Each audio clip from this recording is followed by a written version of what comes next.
নমস্কার, এনটিভি ফুডে আপনাদের সকলকে স্বাগত। শীত মানেই তো হালকা রোদ এবং পিঠে পুলি। হালকা রোদে পিঠে পুলি খেতে সবার ভালো লাগে।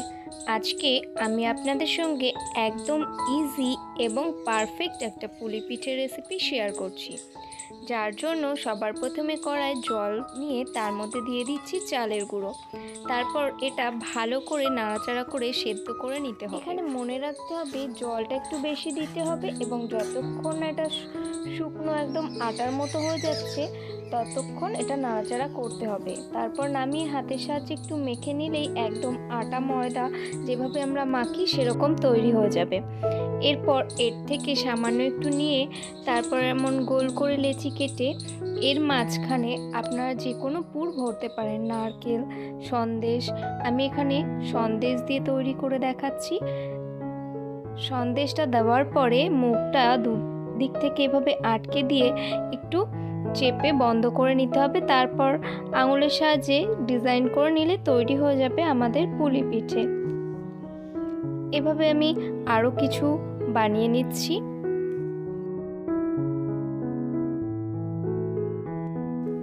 যদি কারোর মনে হয় এভাবে হাতের সাহায্যে পুলি পিঠের শেপ তৈরি করতে অসুবিধা হচ্ছে, তাহলে সামান্য একটু এই চালের গুঁড়ো থেকে নিয়ে তার মধ্যে গোল পাকিয়ে এভাবে বাটির মতো তৈরি করে এর মধ্যে পুর ভরে দিন।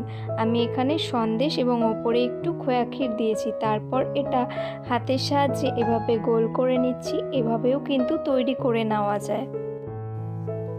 এমন করে আমি দুরকমভাবে সবগুলো তৈরি করে নিয়েছি।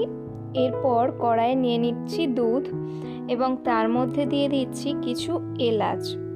আমি এখানে 4 থেকে 5টা এলাচ এই দুধে দিয়ে দিচ্ছি। এরপর আমি দুধের মধ্যে দিয়ে দেব 1 কাপ পরিমাণ চিনি। যে যেমন মিষ্টি খান সেই অনুযায়ী চিনি ব্যবহার করতে পারেন, চাইলে গুঁড়ো ব্যবহার করা যায়। তারপর দুধটা ভালো করে একবার ফুটিয়ে নিতে হবে। আমি এখানে দুধের মধ্যে কিছুটা কেশর দিয়ে দিচ্ছি। এরপর দুধটা একবার নাড়াচাড়া করে নিচ্ছি। এবারে একে একে বানিয়ে রাখা পুলিগুলো এর মধ্যে দিয়ে দেব। সবগুলো দিয়ে ভালো করে একটু ফুটিয়ে নিলেই তৈরি হয়ে যাবে আমাদের এই ইজি পুলি পিঠে। এবারে আমি এটা সার্ভ করে নিচ্ছি। আজকে একদম এই ছোট্ট আর ইজি রেসিপিটা আপনাদের কেমন লাগলো অবশ্যই আমাকে কমেন্ট করে জানাবেন, আর ভালো লাগলে লাইক করবেন। আজ তবে এই পর্যন্তই। দেখা হবে নতুন কোনো রেসিপি নিয়ে অন্য কোনো নতুন ভিডিওতে। ততদিন সবাই সুস্থ থাকবেন, নিজের খেয়াল রাখবেন আর রেগুলার নিত্য নতুন রান্না করে নতুন নতুন স্বাদের মজা নেবেন।